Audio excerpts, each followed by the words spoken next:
طلاق کے بارے میں یہ فرمائیے کہ جو طلاق کا حق عورت کو ہمارے نکاح نامے میں جو موجودہ رائج نکاح نامہ ہے اس میں دیا گیا ہے، اسلام اس کے بارے میں کیا کہتا ہے؟ کیا یہ ایک صحیح ترمیم ہے یا یہ جو حق دیا گیا ہے آپ کی اس بارے میں کیا رائے ہے؟ اسلامی قانون میں تو طلاق کا حق مرد ہی کو دیا گیا ہے اور اس کے بہت سے وجوہ ہیں۔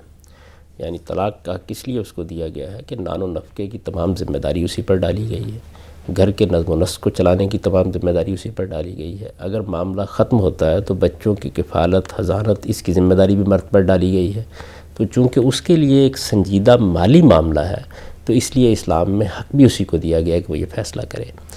حق دینے کا مطلب کیا ہے؟ حق دینے کا مطلب یہ ہے کہ وہ اپنے طور پر اقدام کر کے طلاق دے سکتا ہے۔ عورت کو طلاق لینی ہوتی ہے تو وہ مرد سے مطالبہ کرتی ہے۔ جب وہ مرد سے مطالبہ کرتی ہے تو معاملہ ظاہر ہے کہ جب معاشرے کے پاس جائے گا، اگر معاشرہ قبائلی نوعیت کا ہے تو خاندان میں بیٹھ کر طے ہو جائے گا، ورنہ ریاست کے پاس چلا جائے گا اور ریاست پہ ظاہر ہے کہ عدالت فیصلہ کرتی ہے۔ تو یہ تو عمومی قانون ہے۔ اب اس عمومی قانون ہی کو اگر صحیح طریقے سے نافذ کیا جائے تو بہت سے مسائل پیدا نہیں ہوتے جو ہمارے یہاں ہم لوگ خود پیدا کر لیتے ہیں۔ ہمارے ملک میں یہ ہوا یا ہمارے معاشرے میں کہہ لیجئے کہ یہاں عدالتوں کا نظام اچھا نہیں ہے۔ بالعموم عورتیں معلق ہو کر رہ جاتی تھیں، ان کے لیے عدالتوں میں جانا، اپنا مقدمہ پیش کرنا یہ مشکل ہوتا تھا۔ پھر یہ کہ جب وہ یہ بیان کرنا چاہتی تھیں کہ اس کی وجہ کیا ہے کہ وہ طلاق لینا چاہتی ہیں تو اس میں بھی بڑی ناگوار بحثیں عدالتوں کے سامنے آتی تھی۔ اس وجہ سے دونوں کام ہوئے ہیں، یعنی ایک طرف یہ کیا گیا ہے کہ خلا لینے کے لیے یا طلاق لینے کے لیے معاملے کو آسان کرنے کی کوشش کی گئی۔ اس وجہ سے اس وقت تو سچی بات یہ ہے کہ اس حق کی کو بہت زیادہ ضرورت رہ بھی نہیں گئی، بڑی آسانی کے ساتھ عورت طلاق حاصل کر سکتی ہے۔ لیکن ہماری عدالتوں کے پیش نظر چونکہ اب بھی ایک خوف کی سی کیفیت ہے تو فقہ حنفی کے مطابق چونکہ مرد کو تفویض طلاق کا حق ہے، یعنی وہ اپنا طلاق دینے کا حق عورت کو تفویض کر سکتا ہے، عورت کے سپرد کر سکتا ہے، تو اس نکاح نامے میں بھی یہ شک رکھ دی گئی ہے۔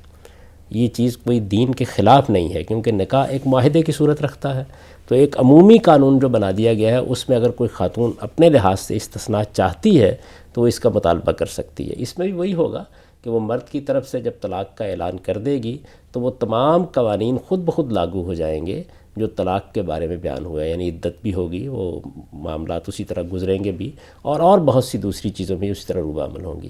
میں اس شک کو کوئی بہت مفید شک نہیں سمجھتا۔ میرے خیال میں تو اسلام کے اصل قانون ہی کو روبہ عمل ہونا چاہیے، لیکن یہ نہیں کہا جا سکتا کہ یہ اسلام کے خلاف ہے۔ اس لیے اگر اس سے کوئی اس زمانے میں فائدہ اٹھانا چاہتا ہے تو وہ فائدہ اٹھائے۔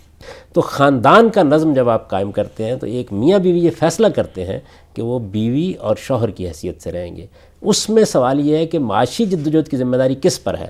قرآن کہتا ہے وہ مرد پر ڈالی گئی ہے۔ جب مرد پر ڈالی گئی ہے تو پھر اس کو ایک درجہ برتری کے مقام پر رکھا گیا ہے تاکہ وہ گھر کا نظم و نسق چلا سکے، اور اسے کچھ حقوق بھی دیے گئے ہیں، ان میں سے ایک حق طلاق دینے کا حق۔